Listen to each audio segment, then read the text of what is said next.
नमस्कार। प्रांजल ज्ञान गंगा में आप सभी का स्वागत है। हम संक्षिप्त महाभारत का पाठ कर रहे हैं जिसमें कि उद्योग पर्व चल रहा है। कल हमने इंद्र की बताई हुई युक्ति से नहुष का पतन तथा इंद्र का पुनः देव राज्य पर प्रतिष्ठित होने की कथा को पढ़ा था। आज हम शल्य की विदाई तथा कौरव और पांडवों के सैन्य संग्रह का वर्णन पढ़ेंगे। महाराज शल्य कहते हैं, युधिष्ठिर, इस प्रकार इंद्र को अपनी भार्या के सहित कष्ट भोगना पड़ा था और अपने शत्रुओं का वध करने की इच्छा से अज्ञात वास भी करना पड़ा था। यदि तुम्हें द्रौपदी और अपने भाइयों सहित वन में रहकर कष्ट भोगने पड़े हैं तो उनके लिए तुम रोष ना करो। जैसे इंद्र ने वृत्तासुर को मारकर राज्य प्राप्त किया था, उसी प्रकार तुम्हें भी अपना राज्य मिलेगा तथा जैसे अगस्त्य जी के शाप से नहुष का पतन हुआ था, वैसे ही तुम्हारे शत्रु कर्ण और दुर्योधन का भी नाश हो जाएगा। राजा शल्य के इस प्रकार ढाढ़स बंधाने पर धर्मात्माओं में श्रेष्ठ युधिष्ठिर ने उनका विधिवत सत्कार किया। इसके पश्चात मद्रराज उनसे अनुमति लेकर अपनी सेना के सहित दुर्योधन के पास चले आए। वैशंपायन जी कहते हैं, राजन, इसके पश्चात यादव महारथी सात्यकी बड़ी भारी चतुरंगणी सेना लेकर राजा युधिष्ठिर के पास आए।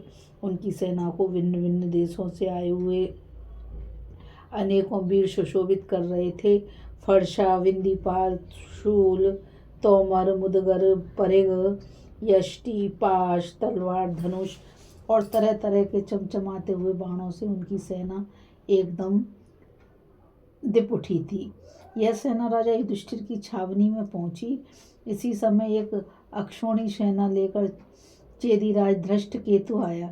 एक अक्षौणी सेना के साथ जरासंध का पुत्र मगधराज जयद्रथ आया तथा समुद्र तीरवर्ती तरह तरह के योद्धाओं के साथ पांड्यराज भी युधिष्ठिर की सेवा में उपस्थित हुआ। इस प्रकार भिन्न भिन्न देशों की सेना का समागम होने से पांडव पक्ष का सैन्य समुदाय बड़ा ही दर्शनीय, भव्य और शक्ति संपन्न जान पड़ता था। महाराज द्रुपद की सेना भी उनके महारथी पुत्रों और देश देश से आए हुए शूरवीरों के कारण बड़ी भली जान पड़ती थी। मत्स्य देशीय राजा विराट की सेना में अनेकों पर्वतीय राजा सम्मिलित थे। वे भी पांडवों के शिविर में पहुंच गए। इसी प्रकार जहां तहां से आकर 7 अक्षौहिणी सेना महात्मा पांडवों के पक्ष में एकत्रित हो गई। कौरवों के साथ युद्ध करने के लिए उत्सुक इस विशाल वाहिनी को देखकर पांडव बड़े प्रसन्न हुए। दूसरी ओर राजा भगदत्त ने एक अक्षौहिणी सेना लेकर कौरवों का हर्ष बढ़ाया। उनकी सेना में चीन और किरात देश के वीर थे। इसी प्रकार दुर्योधन के पक्ष में और भी कई राजा एक एक अक्षौहिणी सेना लेकर आए। हृदय के पुत्र कृतवर्मा, भोज, अंधक और कुकुरवंशीय यादव वीरों के सहित एक अक्षौहिणी सेना लेकर दुर्योधन के पास उपस्थित हुए। सिंधु सौवीर देश के जयद्रथ आदि राजाओं के साथ भी कई अक्षौहिणी सेना आई। काम्बोज, नरेश, सुदक्षिण, शक और यवन वीरों के सहित आया। उनके साथ भी एक अक्षौहिणी सेना थी। इसी प्रकार महिष्मतीपुरी का राजा नील दक्षिण देश के महाबली वीरों के सहित आया।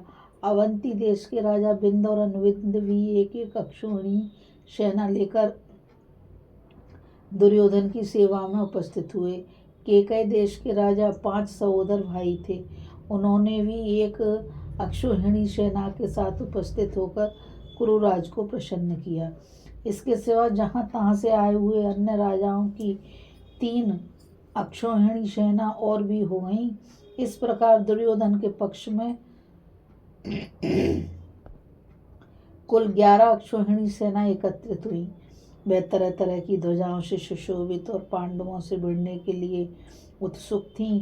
पंचनंद, कुरुजांगल, रोहितवन, मारवाड़, अहित, छत्र, कालकूट, गंगा तट, वारण, वटधान और यमुना तट का पर्वतीय प्रदेश, यह सारा धन धान्य पूर्ण विस्तृत क्षेत्र कौरवों की सेना से भरा हुआ था। महाराज द्रुपद ने अपने जिस पुरोहित को दूत बनाकर भेजा था, उसने इस प्रकार एकत्रित हुई वह कौरव सेना देखी। इस कथा में बस इतना ही। अभी हम कथा में शल्य की विदाई तथा कौरव और पांडवों के सैन्य संग्रह का वर्णन पढ़ रहे थे। अब आगे की कथा में हम द्रुपद के पुरोहित के साथ भीष्म और धृतराष्ट्र की बातचीत को पढ़ेंगे। अब मुझे गीता रावत को आज्ञा दीजिए। कल फिर मिलेंगे एक नई कथा के साथ। और मैं आप सभी से यही कहना चाहूँगी कि आप सभी इस चैनल को ज़्यादा से ज़्यादा लाइक करिए, शेयर करिए और सब्सक्राइब करिए, ताकि यह अमूल्य ज्ञान अधिक से अधिक लोगों तक पहुंच सके। इस कथा में बस इतना ही। राधे राधे। जय श्री कृष्णा। नमस्कार।